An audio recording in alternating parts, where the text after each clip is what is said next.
Hello students. आज फिर मैं आपके लिए लेके आया हूं लेबर लॉ के ऊपर एक नया वीडियो। आज हम देखेंगे इसका 12वां भाग, श्रमिक विधियां यानी कि लेबर लॉ। लेबर लॉ का ये 12वां भाग है।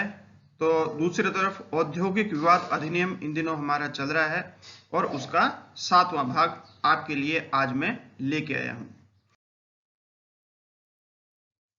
आज आपके लिए मैं एक नया विषय शुरू करने जा रहा हूं, प्राधिकारियों की शक्तियां, प्रक्रिया और कर्तव्य।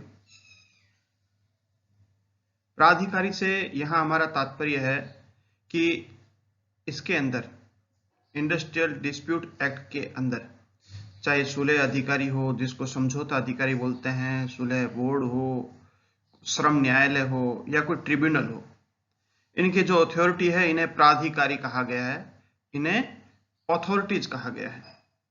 ये कैसे काम करेंगे, क्या इसकी प्रक्रिया है, क्या इनकी शक्तियां हैं और क्या इनके कर्तव्य है, उसके बारे में इस अध्याय में हम जानेंगे।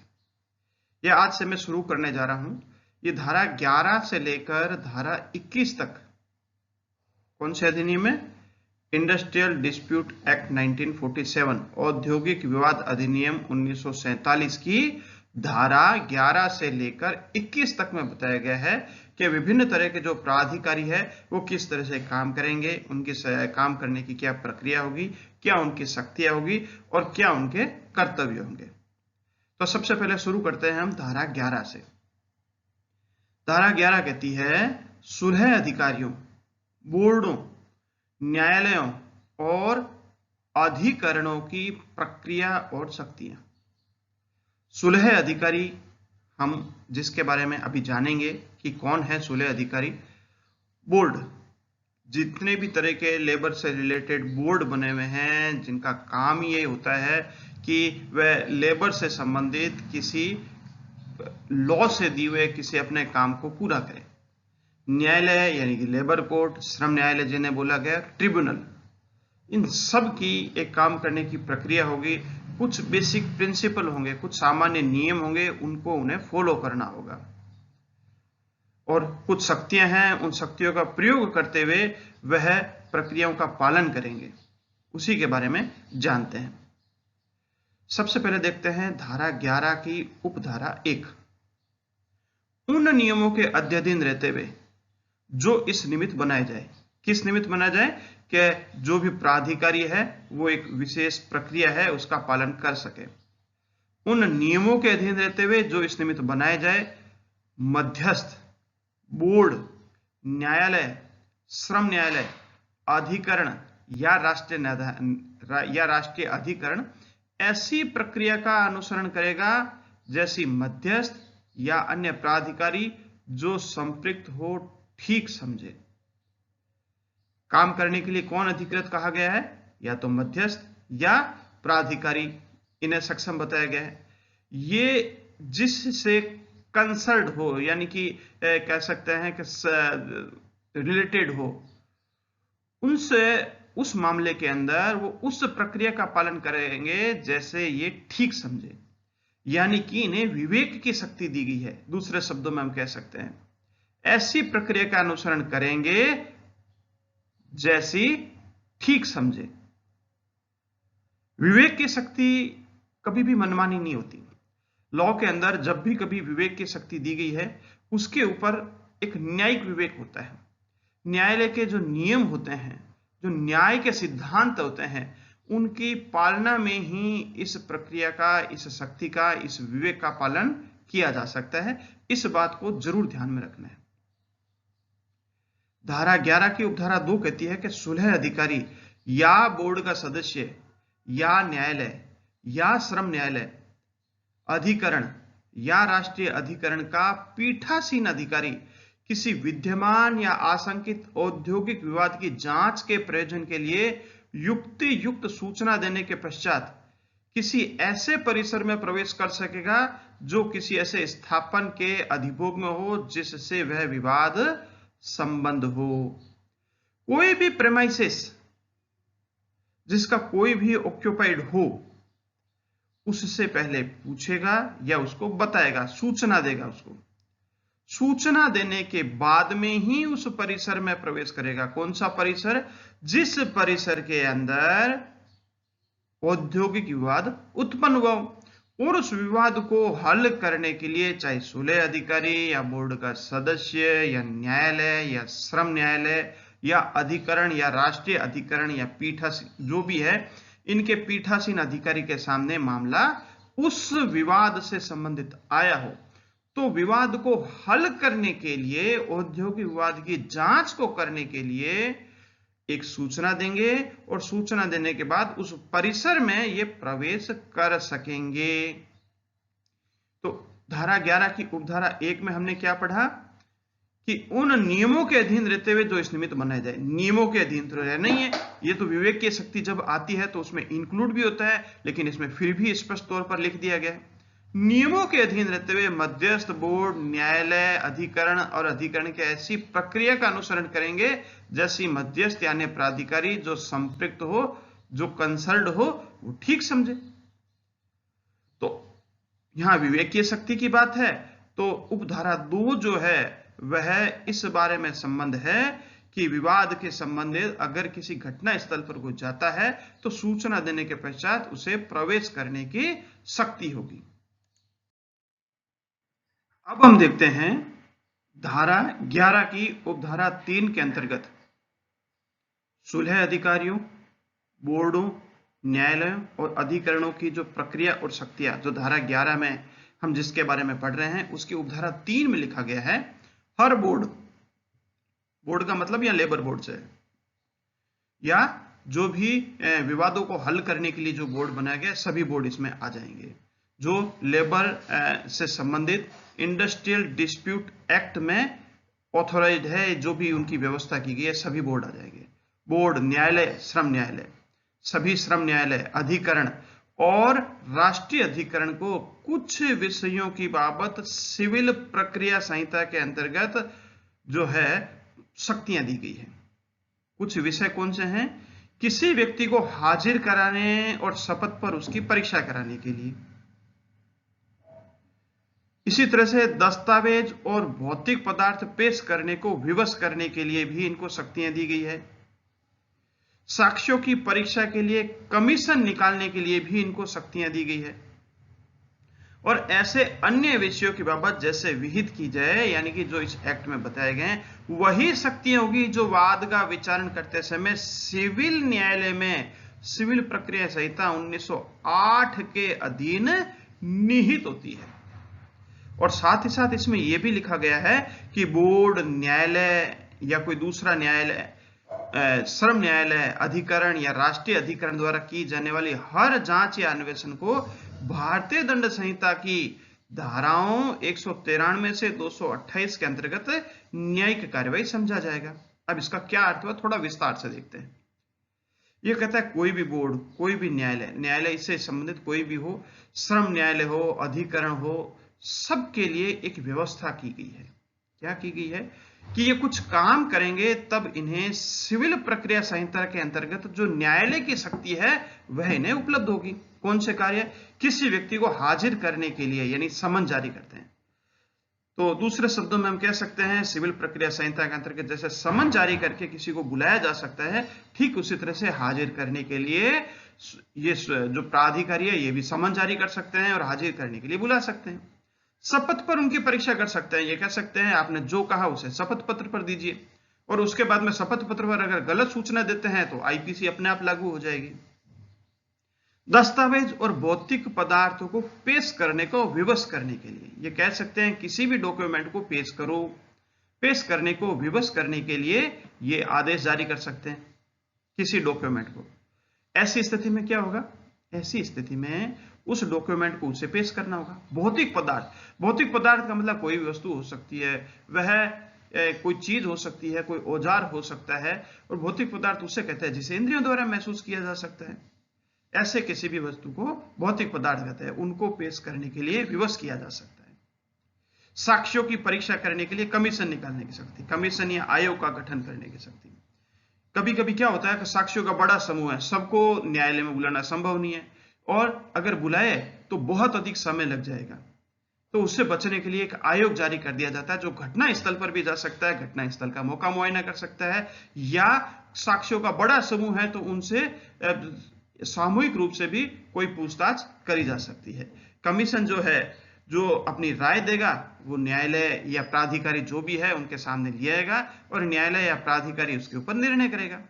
या ऐसे अन्य विषय जिसके बाबत इंडस्ट्रियल डिस्प्यूट एक्ट में विहित किया जाए, वे सभी विषयों के बाबत इन प्राधिकारियों को वही शक्तियां होगी जो वाद का विचारण करते समय सिविल न्यायालय में सिविल प्रक्रिया संहिता 1908 के अधीन होती है।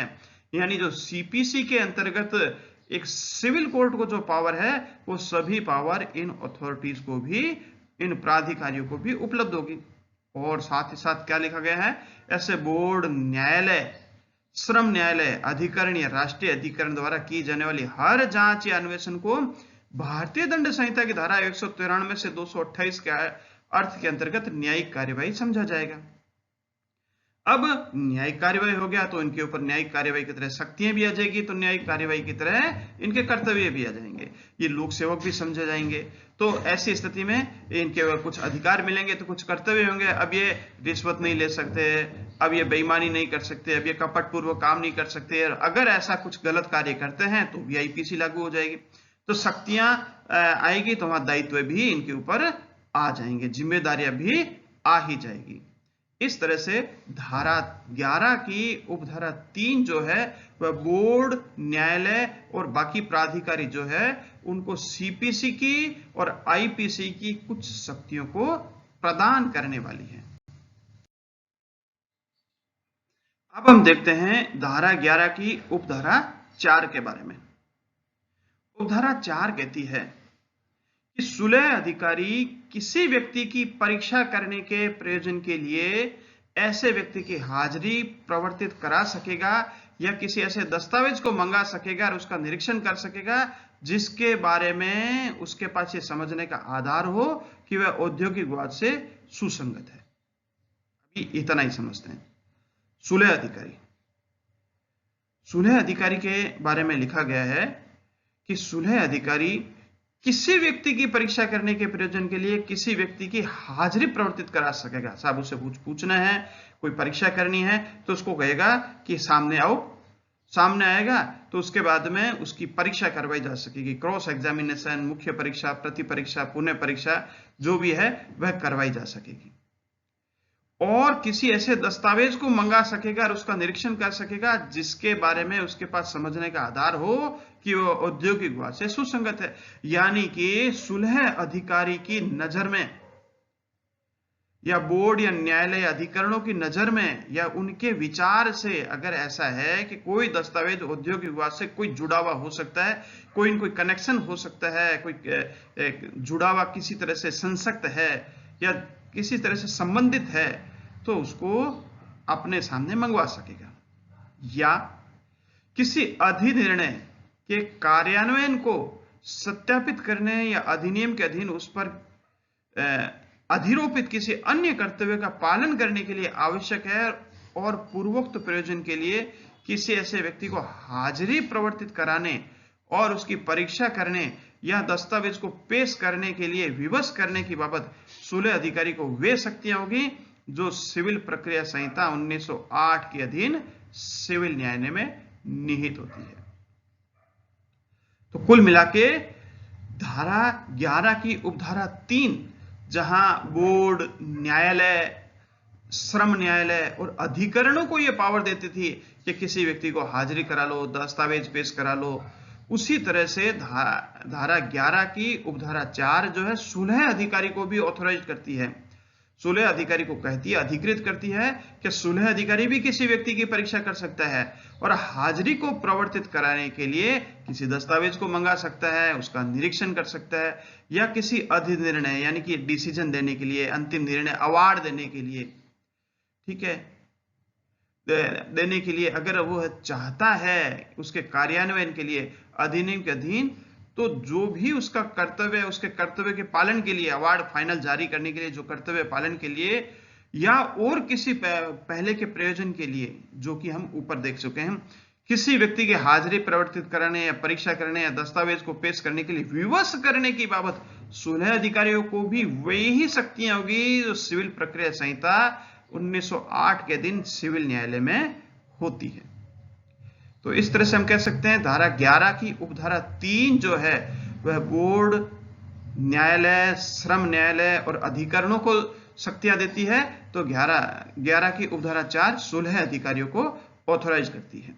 लेकिन सुलह अधिकारी की जो कार्यवाही है उसे न्यायिक कार्यवाही नहीं समझा जाएगा। यह सबसे बड़ा अंतर आ जाएगा। धारा 11 की उपधारा 3 को आप ध्यान से आपने देखा होगा, उसमें साफ तौर पर लिखा गया है उनकी कार्यवाही को न्यायिक कार्यवाही समझा गया है और आईपीसी की धारा 193 से 228 तक के प्रावधान लागू है।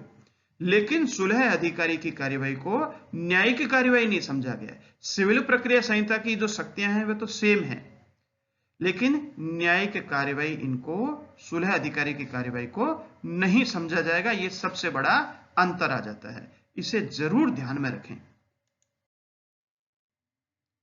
अब हम देखते हैं उपधारा 5 और 6।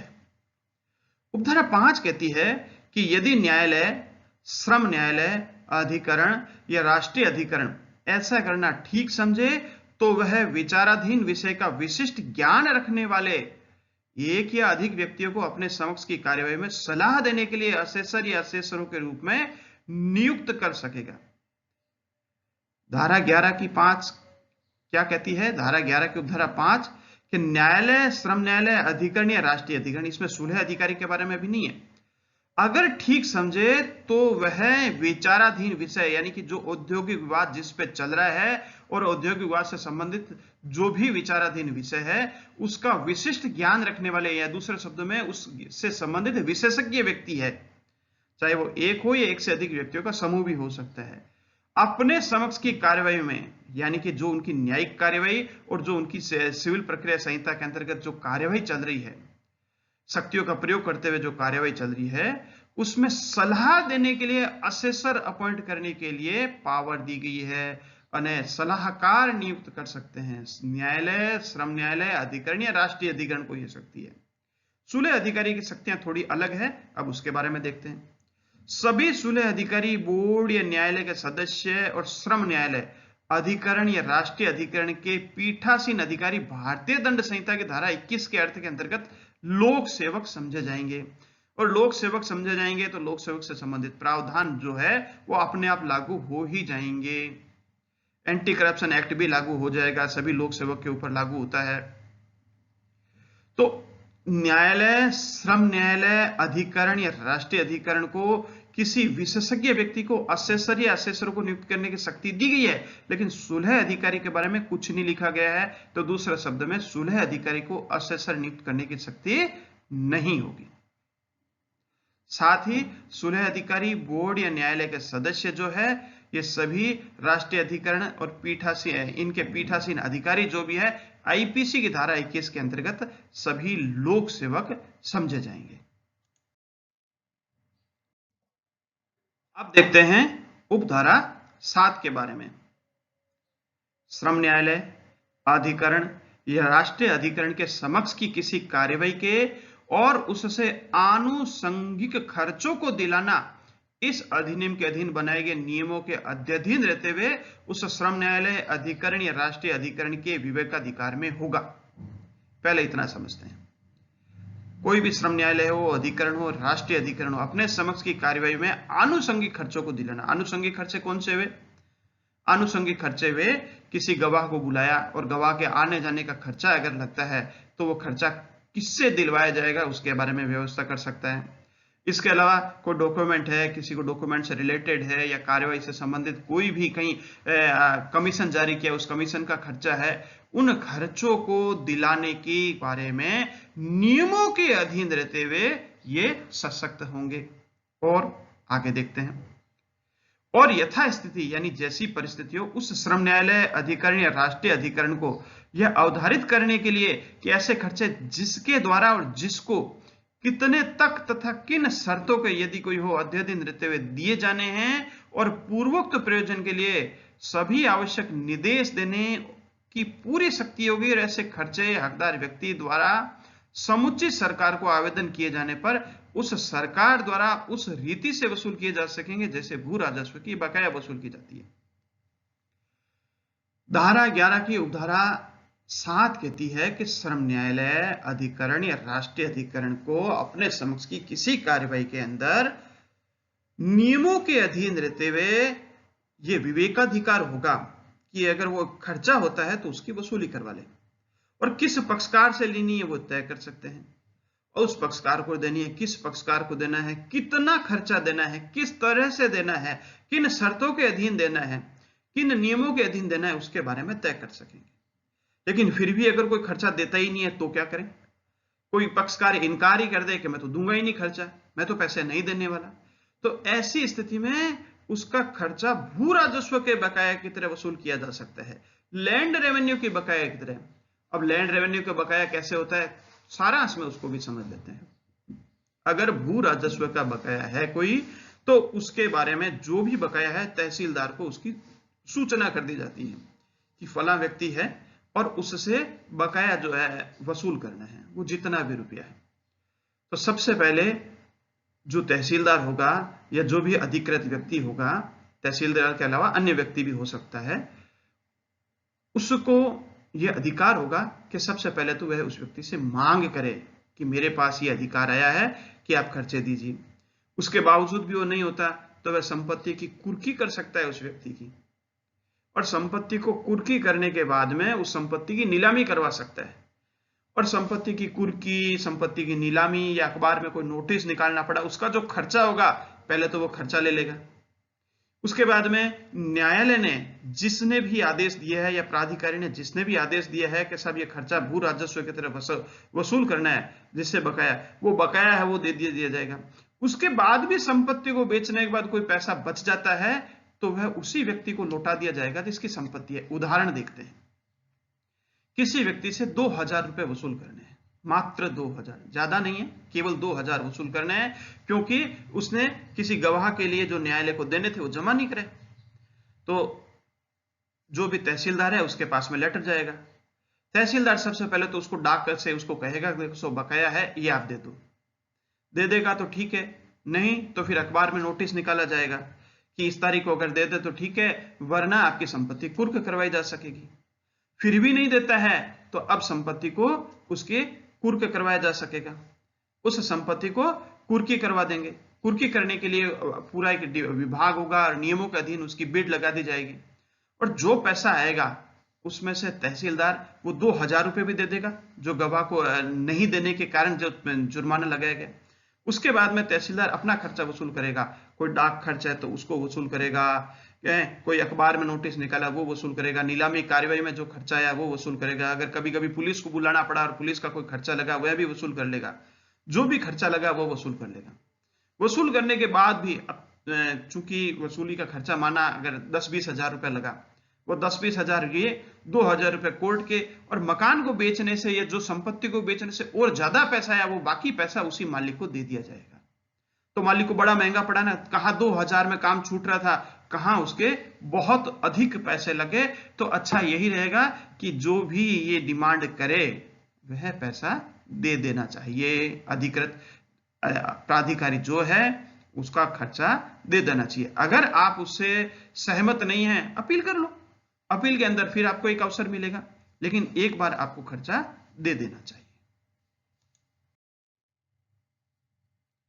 अब हम बात करेंगे धारा 11 की उपधारा 8 के बारे में। हर श्रम न्यायालय, अधिकरण या राष्ट्रीय अधिकरण दंड प्रक्रिया संहिता 1973 की धारा 345, 346 और 348 के प्रयोजन के लिए सिविल न्यायालय समझा जाएगा। इसके ऊपर अब मैं ज्यादा व्याख्या नहीं करूंगा, कुछ शक्तियां दी गई है। श्रम न्यायालय या अधिकरण या राष्ट्रीय अधिकरण द्वारा दिए गए प्रत्येक पंचाट, पंचाट किसको बोलते हैं, ये जो भी डिसीजन देते हैं वो निर्णय नहीं कहला के पंचाट कहलाता है, क्योंकि ये एक अर्धन्यायिक निकाय है, अर्धन्यायिक निकाय का जो निर्णय होता है वह पंचाट कहलाता है। तो कोई भी श्रम न्यायालय, अधिकरण या राष्ट्रीय अधिकरण द्वारा दिए गए प्रत्येक पंचाट जारी किए गए आदेश या उसके समक्ष किए गए समझौते का निष्पादन सिविल प्रक्रिया संहिता 1908 के आदेश 21 के अधीन सिविल न्यायालय के आदेशों और डिक्री के निष्पादन के लिए अब अधिकथित प्रक्रिया के अनुसार किया जाएगा। अब हम इसके बारे में देखते हैं। ये बहुत ही महत्वपूर्ण प्रक्रिया है। बोलचाल की भाषा में इसको इजराय की प्रक्रिया बोलते हैं। ध्यान से सुने शब्द, इजराय की प्रक्रिया बोलते हैं बोलचाल की भाषा में से। ये कहता है श्रम न्यायालय, अधिकरण या राष्ट्रीय अधिकरण द्वारा कोई अवार्ड दे दिया गया और अवार्ड देने के बाद में वो कोई आदेश दे दिया गया। अब उसकी पालना करवानी भी तो जरूरी है। किसी पक्षकार को कहा कि किसी मजदूर को वापस नौकरी रखिए या उसको मुआवजा दीजिए, लेकिन फिर भी वो मानता नहीं है, तो क्या करें? अब होगी धारा आदेश 21 सिविल प्रक्रिया संहिता 1908 के आदेश 21 के अधीन ऐसे आदेश और ऐसे न्यायालय के डिक्री के निष्पादन की कार्यवाही की जाएगी। डिक्री के निष्पादन की ये जो कार्यवाही है, ये जो इजराय की कार्यवाही है, वह की जाएगी और इसके बारे में जैसे जरूरी होगा वह शक्तियां प्रयोग न्यायालय कर सकता है। किसी तरह से उस आदेश की पालना करवाई जाएगी। धारा 11 की उपधारा 10 कहती है कि यथास्थिति श्रम न्यायालय या अधिकरण या राष्ट्रीय अधिकरण किसी पंचाट, आदेश या समझौते को अधिकारिता रखने वाले किसी सिविल न्यायालय को पारित करेगा और ऐसा सिविल न्यायालय उस पंचाट, आदेश या समझौते का निष्पादन ऐसे करेगा मानो वह उसके द्वारा पारित की गई कोई डिक्री हो। क्या कहता है? श्रम न्यायालय, अधिकरण या राष्ट्रीय अधिकरण कोई भी अवार्ड देंगे, आदेश देंगे या समझौता यानी सेटलमेंट या कॉन्सिलिएशन करवाया है, इसको वह क्या करेंगे? अधिकारिता रखने वाले सिविल न्यायालय को पारित कर देंगे, ट्रांसमिट कर देंगे, भेज देंगे। और सिविल न्यायालय क्या करेगा? उस न्यायालय का निष्पादन यानी उसकी पालना ऐसे ही करेगा जैसे कि खुद के द्वारा ही दिया गया निर्णय हो। सिविल न्यायालय खुद के द्वारा दिए गए निर्णय की तरह उस श्रम न्यायालय, अधिकरण या राष्ट्रीय अधिकरण का जो अवार्ड है या आदेश है या जो उसका समझौता हो रखा है उसकी पालना करवाएगा। यह था धारा 11 की उपधारा 10। इसके रिलेटेड कुछ केसेज है विशेष तौर पर। पहला केस है एमपी श्रीवास्तव बनाम electric light and power company limited, Varanasi का मामला है, उसके ऊपर विचार करते हैं। यह केस सुप्रीम कोर्ट के सामने 1970 में आया था। सुप्रीम कोर्ट ने इसमें कहा कि सेवा शर्तों के अनुबंध और स्थायी आदेशों में अंतर विरोध की स्थिति में स्थायी आदेश की अनुपालना करनी होगी। अतः स्थायी आदेशों की अनुपालना किए बिना सेवा अनुबंध के आधार पर सेवा समाप्त करना प्रत्यक्षतः अवैध है। सेवा शर्तें, जब नौकरी लगता है तो कुछ शर्तें कभी कभी तय कर ली जाती है, वो हो गया सेवा अनुबंध। और कुछ होते हैं स्थायी आदेश जो कि गवर्नमेंट के लिखे हुए हैं कि साहब ये तो आदेश सबके ऊपर हमेशा ही रहेंगे, जो सर्विस रूल में लिखे गए हैं, आप उनसे कोई समझौता नहीं कर सकते। सर्विस रूल प्राय जो है वो राष्ट्रीय हित में होते हैं और सर्विस रूल मजदूर और मालिक दोनों के हितों का ध्यान में रखते हुए बनाए गए होते हैं। जो स्थायी आदेश है, जब भी अंतर्विरोध हो गया, पक्षकारों ने आपस के अंदर कोई समझौता करके कोई शर्तें रखी, लेकिन स्थायी आदेश जो है वह अलग है। स्थायी आदेश जो धारा 11 की उपधारा 1 से लेकर 10 तक लिखे गए उसको भी हम स्थायी आदेश कह सकते हैं। इनकी अनुपालना सबसे पहले होगी। सेवा शर्तें अगर मजदूरों ने तय की तो वह बाद में उसकी अनुपालना की जाएगी। ये लिखा गया है एसपी श्रीवास्तव बनाम electric light and power company limited के वाद में। अभिकरण के समक्ष अभिलेखों का प्रस्तुतिकरण। लेखाबही की जांच करने की स्वीकृति से पहले सीपीसी के आदेश 11 की औपचारिकता पूरी करना जरूरी है, इसे भी ध्यान रखना है। यानी कि कोई भी डॉक्यूमेंट अगर मंगवाना है या जांच करनी है, करी जा सकती है, लेकिन आदेश 11 की औपचारिकता है वह पूरी करनी है।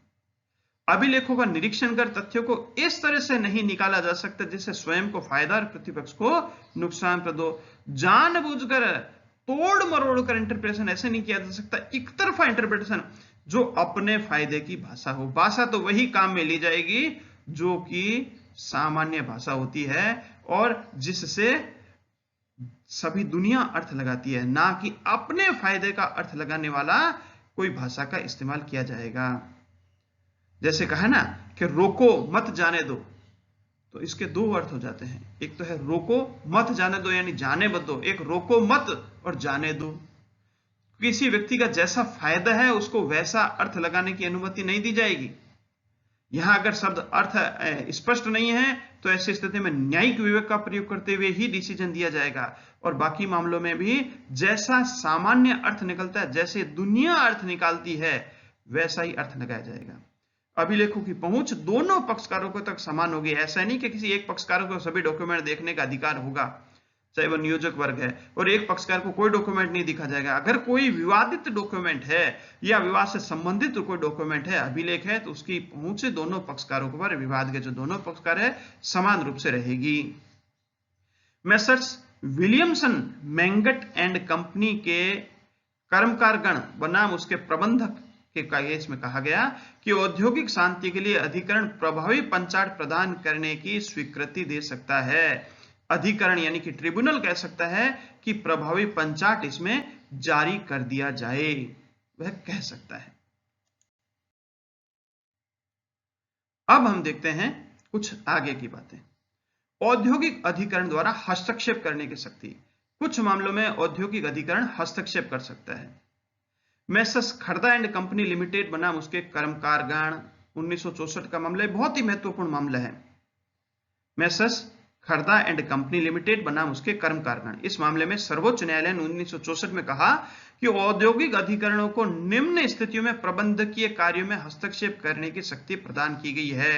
यानी मैनेजमेंट के जो काम है उसे कौन कर सकता है? औद्योगिक अधिकरण। ये बहुत बड़ी बात है। मैनेजमेंट के काम को औद्योगिक अधिकरण को करने की शक्ति दी गई है। प्रबंधकों ने अगर सद्भाव पूर्वक कार्य नहीं किया, तब कर्मकारों की पदच्युति प्रतिशोधात्मक है, तब मैनेजमेंट की तरफ से आदेश वापस जारी कर देगा कि पदच्युति निरस्त की जाती है।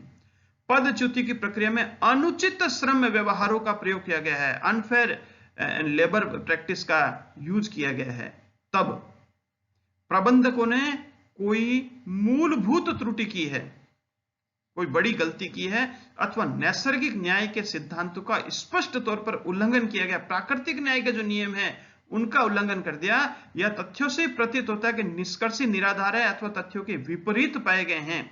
अगर ऐसी कंडीशन है तो सर्वोच्च न्यायालय औद्योगिक अधिकरण को प्रबंधकीय कार्यों में, औद्योगिक अधिकरणों को प्रबंधकीय कार्यों में हस्तक्षेप करने की शक्ति प्रदान कर देता है। सर्वोच्च न्यायालय ने कहा कि प्रबंधकीय कार्य ऐसी स्थिति में आप करेंगे। वापस सुनिए परिस्थिति, जब प्रबंधकों ने सद्भावपूर्वक कार्य नहीं किया, कर्मकारों की पदच्युति प्रतिशोधात्मक यानी बदला लेने के लिए की है। पदच्युति यानी कि किसी को नौकरी से निकालने की जो क्रिया, डिसमिस करने की प्रक्रिया है, टर्मिनेट करने की प्रक्रिया है, सस्पेंड करने की प्रक्रिया है। पदच्युति की प्रक्रिया में अनुचित श्रम व्यवहारों का प्रयोग किया गया है, अथवा प्रबंधकों ने कोई मूलभूत त्रुटि की है, अथवा प्राकृतिक न्याय के जो नियम है, नेचुरल जस्टिस के रूल है, उनका वायलेशन हुआ है, और तथ्यों से प्रकट होता है कि जो निष्कर्ष प्रबंध के निकाले हैं प्रबंधक ने, वह गलत है, निराधार है या तथ्यों के विपरीत है। तो ऐसी स्थिति में औद्योगिक अधिकरणों को शक्तियां प्रदान की गई है कि वे उस मामले में हस्तक्षेप करें। अधिकरण ने अगर कोई निर्णय दिया है, कोई अवार्ड दिया है, जिनके निर्णय को अवार्ड कहा जाता है या पंचाट कहा जाता है, तो कोई भी अर्धन्यायिक निकाय होते हुए कोई अवार्ड दिया है, तो उसे संविधान के अनुच्छेद 32 के अंतर्गत उच्चतम न्यायालय और अनुच्छेद 226 के अंतर्गत उच्च न्यायालय में ऐसे विनिश्चय या अवार्ड को के विरुद्ध उत्प्रेषण रिट जारी करने की शक्ति न्यायालय को दी गई है।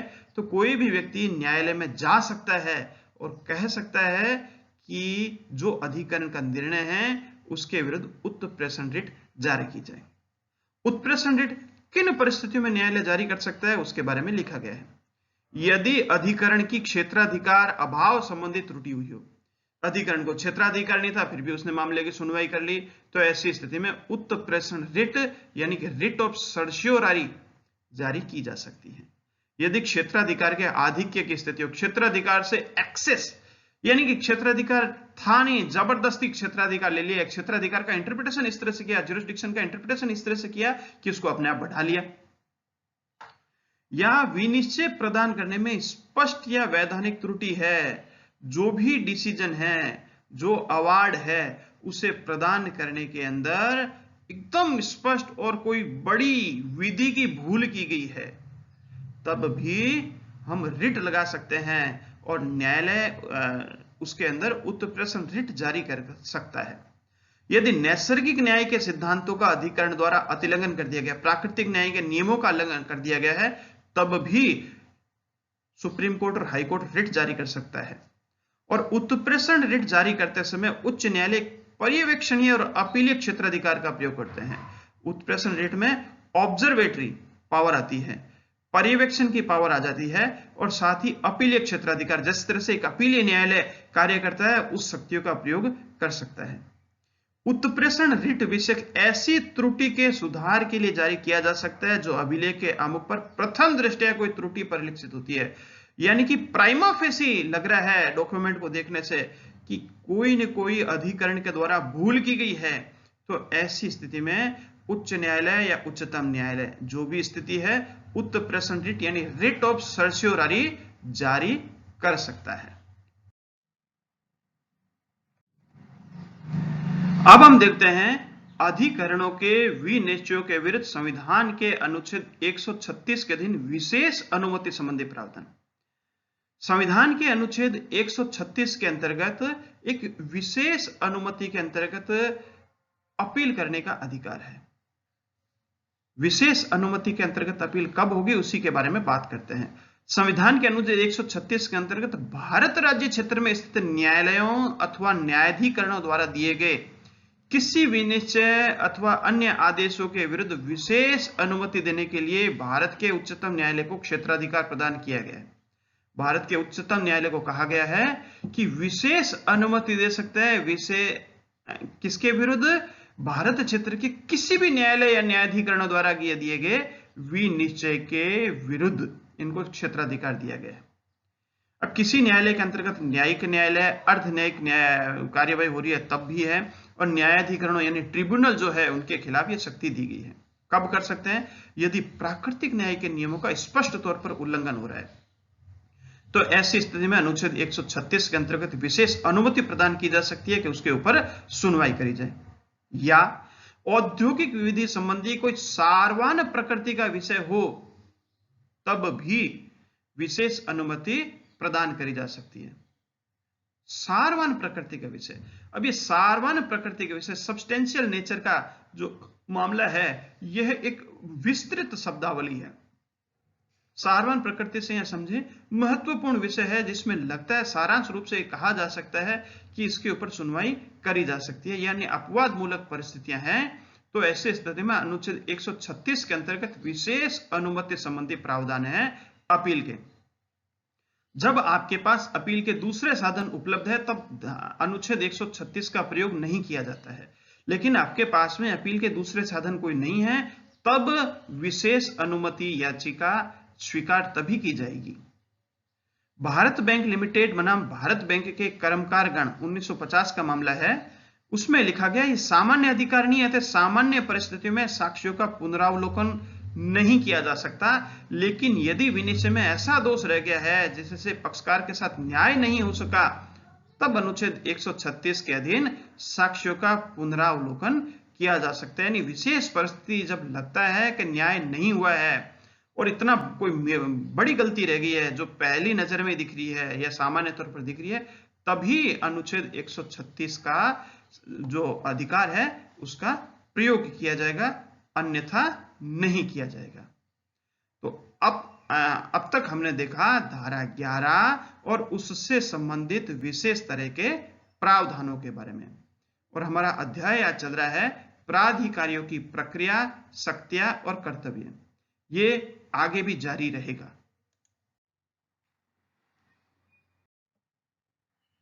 अब हम देखते हैं धारा 11 क। अध्याय हमारा चल रहा है प्राधिकारियों की प्रक्रिया, शक्तियां और कर्तव्य के बारे में, और धारा है 11 क।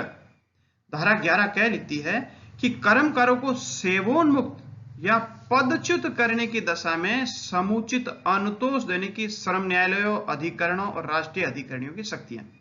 अगर किसी कर्मकार को सेवा से मुक्त कर दिया या पदच्युत कर दिया, यानी कि उसे डिस्चार्ज कर दिया या डिसमिसल कर दिया, तो ऐसी स्थिति के अंदर कुछ अनुतोष दिलवाने की शक्ति है श्रम न्यायालयों, अधिकरणों, राष्ट्रीय अधिकरणों के। अनुतोष यानी कि यहां हम उसको कहेंगे मुआवजा, जिसको बोलते हैं बोलचाल की भाषा में। तो मुआवजा देने की इनकी शक्ति है। और किसके खिलाफ है ये रिलीफ या मुआवजा जो है वह श्रम न्यायालय और अधिकरणों को उपलब्ध है। और कर्मकारों के लिए तो किसके विरुद्ध होगा? निश्चित तौर पर नियोजकों के विरुद्ध होगा, यानी नियोजकों को यह पैसा अनुतोष देना होगा। जहां किसी कर्मकार की सेवोन्मुक्ति या पदच्युति के संबंध में कोई औद्योगिक विवाद किसी श्रम न्यायालय, अधिकरण या राष्ट्रीय अधिकरण को न्याय निर्णय के लिए निर्देशित किया गया हो तथा न्याय निर्णय की कार्यवाही के अनुक्रम में यथास्थिति श्रम न्यायालय, अधिकरण या राष्ट्रीय अधिकरण का समाधान हो जाए कि सेवोन्मुक्ति या पदच्युति का आदेश न्यायोचित नहीं है, वहां वह अपने अधिनिर्णय द्वारा सेवोन्मुक्ति या पदच्युति के आदेश को अपास्त यानी कि निरस्त कर सकेगा तथा कर्मकार के ऐसे निबंधनों और शर्तों पर यदि कोई हो जिन्हें वह ठीक समझे पुनः स्थापन का निर्देश दे सकेगा, या कर्मकार को ऐसा अन्य अनुतोष जिसके अंतर्गत सेवोन्मुक्ति या पदच्युति के बदले न्यूनतम दंड का अधिनिर्णय भी है दे सकेगा, जैसा कि मामले की परिस्थितियों में अपेक्षित हो। परंतु इस धारा के अधीन किसी कार्यवाही में यथास्थिति श्रम न्यायालय, अधिकरण या राष्ट्रीय अधिकरण केवल उसी सामग्री पर निर्भर करेगा जो अभिलेख पर हो और उस विषय के संबंध में कोई नया साक्ष्य नहीं लेगा। अब वापस इसे विस्तार से समझते हैं। किसी कर्मकार को सेवान्मुक्त या पदच्युत कर दिया गया है और कोई औद्योगिक विवाद श्रम न्यायालय, अधिकरण या राष्ट्रीय अधिकरण को न्याय निर्णय के लिए निर्देशित किया गया, यानी इनके पास आया है, तथा न्याय निर्णय की कार्यवाही के अनुक्रम में, यानी कि जब औद्योगिक अधिकरण या श्रम न्यायालय कोई भी कार्यवाही चल रही है, अभी तक अंतिम निर्णय आया नहीं है, अवार्ड आया नहीं है, उसके किसी अनुक्रम में यथास्थिति जैसी भी स्थिति हो, जहां भी स्टेज हो, श्रम न्यायालय, अधिकरण या राष्ट्रीय अधिकरण का अगर समाधान हो जाता है बीच में ही कहीं कि सेवा मुक्ति या पदच्युति का आदेश न्यायोचित था ही नहीं, वहां वह अपने अधिनिर्णय के द्वारा, अपने अवार्ड के द्वारा या डिसीजन के द्वारा सेवान्मुक्ति या पदच्युति के आदेश को निरस्त कर सकेगा। वो कहेगा कि सेवा मुक्ति का आदेश निरस्त है, ऐसी स्थिति में अब कर्मकार जो है वापस अपनी नौकरी को ज्वाइन कर सकता है। तथा कर्मकार के ऐसे निबंधनों और शर्तों पर यदि कोई हो जिससे वे ठीक समझे, कर्मकार के ऊपर भी कुछ निबंधन या शर्तें लगा सकता है, कुछ प्रतिबंध लगा सकता है, पुनः स्थापन का आदेश दे सकता है। वो कह सकेगा कि उसको नौकरी पर दोबारा रखा जाए, बहाल किया जाए, या कर्मकार को ऐसा अन्य अनुतोष, कोई मुआवजा जिसके अंतर्गत सेवा मुक्ति या पदच्युति के बदले न्यूनतर दंड का अधिनिर्णय भी है दे सकेगा, जैसा कि मामलों में अपेक्षित हो। कर्मकार को अन्य अनुतोष देने के साथ साथ कोई दंड देना है अगर किसी को, वह भी दे सकेगा। लेकिन इस धारा के अधीन कोई भी कार्यवाही होती है, चाहे श्रम न्यायालय, अधिकरण, केवल उसी सामग्री पर निर्भर रहेगा जो अभिलेख पर, जो रिकॉर्ड में हो। जो सामग्री रिकॉर्ड में ही नहीं है कहीं, उसके ऊपर रहते हुए कोई भी किसी भी तरह का निर्णय नहीं दिया जाएगा, यह जरूर ध्यान रखना है। अब हम इसके रिलेटेड केस देखते हैं। Indian iron and steel company limited बनाम वर्कमैन का 1958 का केस है। दुराचरण के कारण बर्खास्त किए गए मामले में औद्योगिक न्यायाधिकरण एक अपीलीय न्यायालय के रूप में काम नहीं कर सकता, ठीक है, तथा न्यायाधिकरण ऐसे मामले में तभी हस्तक्षेप कर सकते हैं जबकि न्यायालय के समक्ष दुर्भावना, बदला लेने या अनुचित श्रम अभ्यास जैसे कारण उपस्थित किए गए हैं। अनफेयर लेबर प्रैक्टिस जैसा मामला हो तभी इस शक्तियों का प्रयोग करेगा और वापस बहाली का आदेश देगा। अगर दुराचरण के आधार पर मामला हो, मिसकंडक्ट का मामला हो, तब इसमें सुनवाई नहीं करेगा। मिसकंडक्ट के आधार पर निकाला है तो ऐसी स्थिति में तुझसे बहाल करने के लिए कोई जरूरत ही नहीं है, फिर तो न्यायालय अपना काम करेगा। जिस तरह से न्यायिक कार्यवाही है वह काम होगी। धारा 11 क के शक्तियों का प्रयोग नहीं किया जाएगा। एक बहुत महत्वपूर्ण केस है। सचिव नगर विकास न्यास बीकानेर बनाम कर्मचारी संघ। उच्चतम न्यायालय ने कहा कि धारा 2 य और 25 च के अधीन कर्मकार की सेवा समाप्ति संबंधी विवाद ग्रहण करने की अधिकारिता का प्रश्न यदि अधिकरण के समक्ष प्राथमिक तौर पर नहीं उठाया गया तो यह प्रश्न रिट प्रस्तुत करते समय उच्च न्यायालय के समक्ष नहीं उठाया जा सकता। जब पहले अधिकरण में कार्यवाही चल रही है तब तो मामला उठाया नहीं, लेकिन जब उसके निर्णय के विरुद्ध उच्च न्यायालय या उच्चतम न्यायालय में रिट लगाई जाती तब कोई कहा गया कि कर्मकार की सेवा सम्मति संबंधी कोई विवाद नया प्रश्न उठाया गया, तब नया प्रश्न को उठाने की अनुमति नहीं दी जाएगी, क्योंकि अपील उसी तथ्य की होती है जो पहले उठा दिए गए हैं।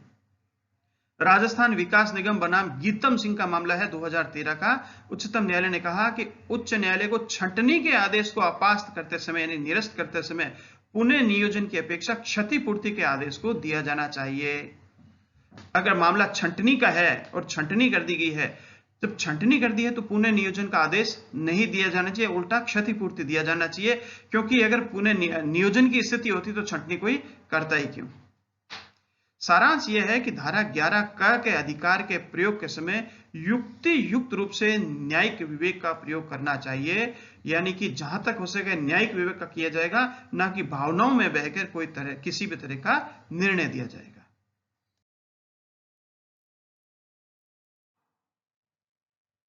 साथियों, इस तरह से आपने लेबर लॉ के ऊपर 12वां वीडियो लेक्चर देखा और सुना, और औद्योगिक विवाद अधिनियम 1947 के ऊपर 7वां वीडियो लेक्चर देखा और सुना। इस वीडियो को देखने के लिए आपका बहुत बहुत धन्यवाद। फिर मिलेंगे, तब तक के लिए धन्यवाद। जय हिंद।